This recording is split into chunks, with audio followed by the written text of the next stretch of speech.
Now, how exactly does a cell do this work?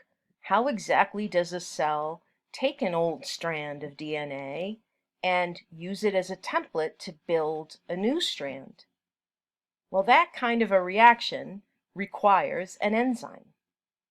There is an enzyme that catalyzes the production of DNA from DNA. And that enzyme is called DNA polymerase. Remember, enzymes kind of give themselves away because they have ASE at the end of the name, typically. DNA polymerase can be translated as meaning an enzyme that's going to build a DNA polymer. Remember, all a polymer is a chain of monomers, a chain of subunit molecules that get repeated over and over and over and over again. And that's what DNA is. It's two strands of nucleotides, one after the other, after the other, after the other. And each of the nucleotides has one of four bases attached to it, A or T or G or C. DNA polymerase inserts complementary bases into the new strand using the old DNA as a template. Now remember, I told you that it was important to know the difference between the 3' carbon in DNA and the 5' carbon, and this is why. The DNA polymerase enzyme can only add new nucleotides to the 3' end of that molecule. Take a look at this drawing over here. This represents two, again, very short strands of DNA. Now this time, instead of drawing the sugar phosphate backbone as a big red arrow, we've actually drawn in the sugar phosphate backbone. Here's a sugar, here's a phosphate, here's a base, and the base is thymine. Here's a sugar, here's a phosphate, here's a base, and that one's adenine. Notice that the way we've drawn these two together, the 3' carbon is exposed right here. The 5' is exposed up here, right there. All right, so there's two bases over here. Sorry, two nucleotides over here on this strand. They're joined together, aren't they? They're bonded together. You can see that the 3' carbon of this upper sugar, the 3' would be right here. Remember, normally that we see a hydroxy group attached, but it's gone. It's gone because we've built a bond here. We've built a covalent bond between the 3' carbon of this sugar and the phosphate group of this sugar. Those two things are now attached to each other with a covalent bond. Now let's take a look at the other strand. Remember, the other strand is going to be anti-parallel. And you can really see it in this drawing, can't you? You can see that this strand is completely the opposite of this strand. The sugar is actually sort of upside down. And that's because where the 3' end is over here on this strand, the 3' hydroxy group, it's going to be at the opposite end on this strand, and it's right here, 3' hydroxy group. And the 5' carbon is right there. Okay, so that's what we mean when we say these two strands are anti-parallel to each other. They have bases sort of jutting off, and the bases face each other between the two strands, and they will hydrogen bond together. A with T, A with T. Now what this drawing is also showing us is that this is the old strand, so it has 1, 2, 3 nucleotides in it. This is the new strand that's being built. It only has 2 in it so far. Here's a third one the enzyme, the DNA polymerase enzyme, is getting ready to add this to this new strand of DNA that it's building. And this is what we're going to take a look at, the fact that the enzyme can only add an incoming nucleotide to the 3' end, the 3' hydroxy group that exists on what it's built so far. So here are the 2 nucleotides that have already been placed. Here's the 3' hydroxy end. It's going to target this. It's going to add the phosphate group of this one to this 3' carbon. It's going to build a bond. We're going to bring this new one in. This one's got G as a base, and that will be able to hydrogen bond with C. Now, you're going to see that this incoming nucleotide that's getting ready to be attached, it doesn't just have 1 phosphate group on it. It has 3 phosphate groups on it. Where did they come from? Well, just like we see with ATP, phosphate groups are little bundles of energy.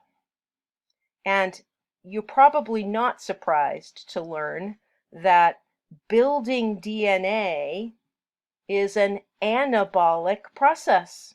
It consumes energy. And that energy is going to come from these phosphate groups. So the cell has to prepare a nucleotide to be added on to a new strand of DNA, and it prepares it by adding extra phosphate groups to it. Those will be removed. This bond between the first and second phosphate will be cut, and the energy will be released in the form of those electrons.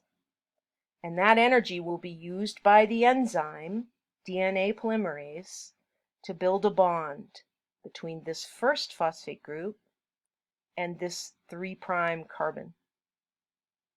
I know that's an awful lot of detail for you, but it's important that we can orient ourselves when we talk about DNA, because it will help us to understand how the replication process is going on. When we look at DNA replication inside the cell, we have to remember that in prokaryotic cells, in bacteria and archaea, we're talking about a circular chromosome. Remember, those organisms have 1 chromosome, and it is a circular piece of DNA. So when the cell is ready to copy that DNA, to replicate it, it has to just start somewhere on that circle. And the somewhere that it's going to start gets a name. We call it the point of origin. At the point of origin, an enzyme, a different enzyme, is going to start separating the 2 strands of the DNA molecule. And that's what you're looking at in this image. This is actually an image taken with an electron microscope. You can see they've colorized it so that we can see things a little bit more clearly. But what you're looking at is a little short region of the circular chromosome inside of a bacterial cell. So the whole chromosome might go all the way up over here, perhaps. The point of origin is the spot on the circular chromosome where the DNA will first be separated, 1 strand from another. We have to separate the 2 strands so that each one of those strands can be used as a template to build new DNA. Now, where the strands have been separated in this area, this is described as a bubble, a replication bubble. And you can see that we've got a nice stretch of DNA on each strand that is exposed right now, so that the DNA polymerase enzyme can build new DNA here and build new DNA here. But remember, the cell has to copy the entire chromosome, so this bubble has to keep getting bigger. We have to keep separating the double helix. The bubble has to widen. It has to keep opening in this direction, and it has to keep opening in this direction. And the new DNA has to be made all the way around the whole circumference of that circle. Now, something else to know that seems a little confusing, but hopefully it'll make sense in a minute. When the cell separates these two strands of DNA from each other, two template strands are now available for the DNA polymerase enzyme to work with. But the DNA polymerase enzyme can't do anything just yet. Remember, the DNA polymerase enzyme needs a 3' hydroxy group exposed somewhere to add a nucleotide onto. There's no new DNA here yet. So there's no 3' hydroxy group anywhere, and the enzyme can't begin. So what the cell has to do is prime these strands. That word here in that usage is similar to how you have to prime a pump. For example, if you've ever seen an old style water pump, you have to prime those pumps. You have to pull water through them that first time before water can flow. The cell is going to have to prime each one of these strands by putting a little short piece of RNA on top of the strand. It doesn't put a little short piece of DNA, which would make more sense. It puts a little short piece of RNA. And at the end of that little short piece of RNA, there's going to be a 3' hydroxy functional group exposed. The DNA polymerase enzyme is going to see that and start adding bases, start building new DNA. Now, I know it seems strange that the cell would use an RNA primer here, but it is an RNA segment that starts the process of building new DNA. Once the entire DNA molecule has been copied, and remember, that's going to produce 2 molecules of DNA, and each one will have 1 old strand and 1 new strand in it. Once that's done, the RNA primers are going to get removed, and they will be replaced with DNA, so that those DNA molecules will be entirely made out of DNA by the end of this. On this slide, we can see the entirety of a circular chromosome that could have come out of a bacterial cell, for example.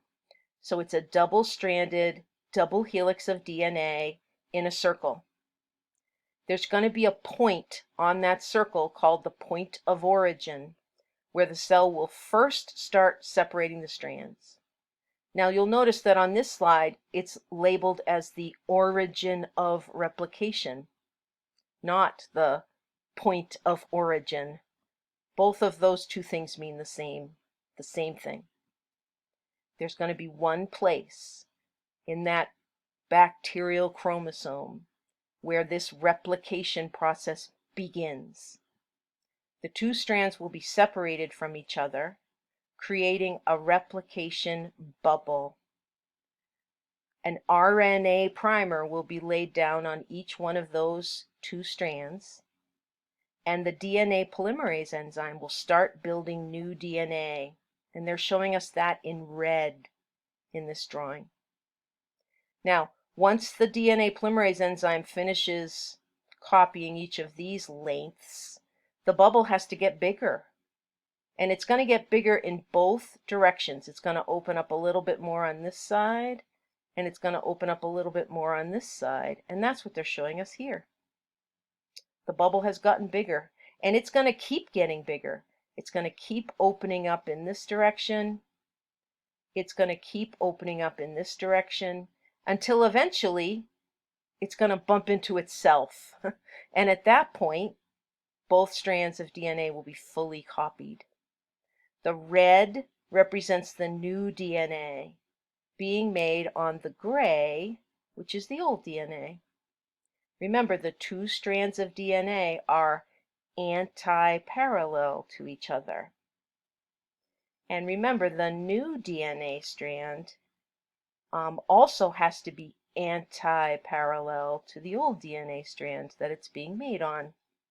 So you can imagine the directionality of all of that gets very complicated very quickly. Now there's one more thing we need to talk about with regards to DNA replication. And it has to do with, again, the directionality of DNA.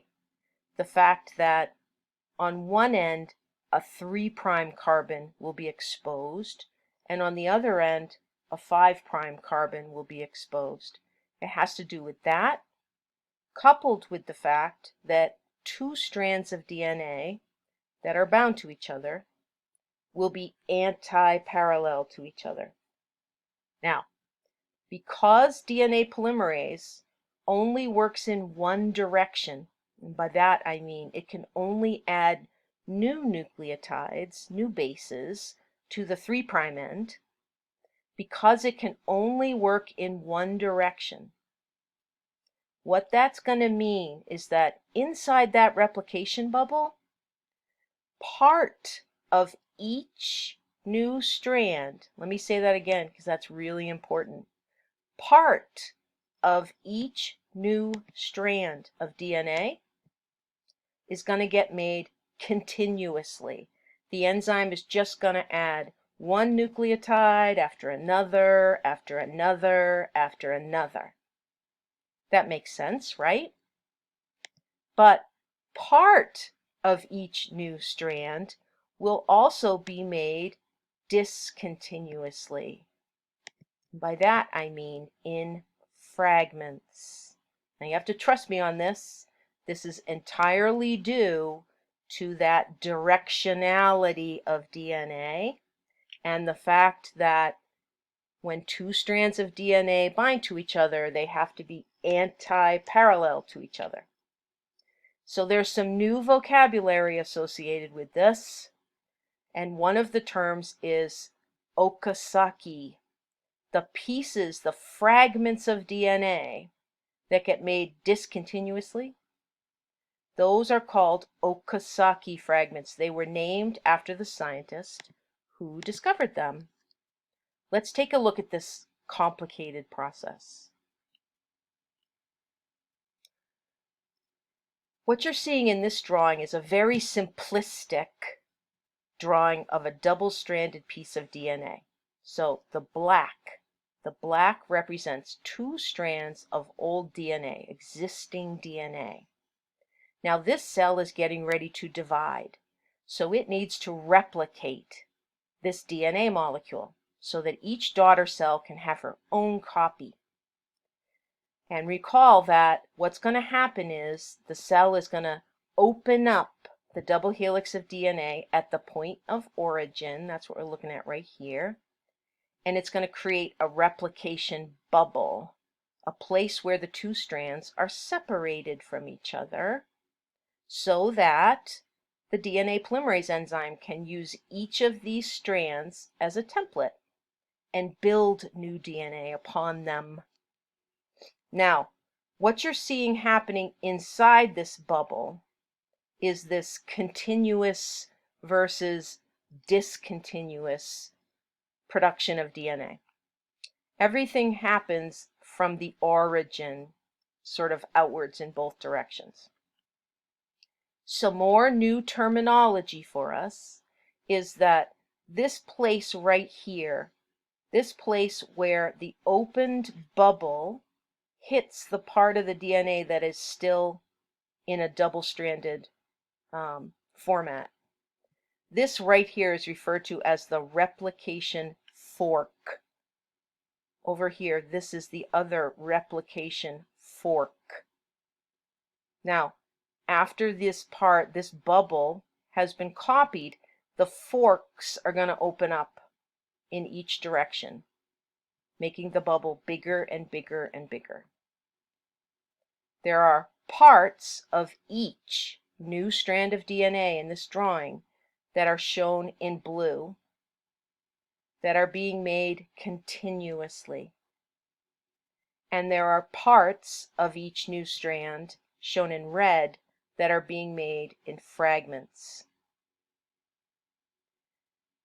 DNA synthesis is happening in both situations, both the blue and the red, but we're going to call it by different names.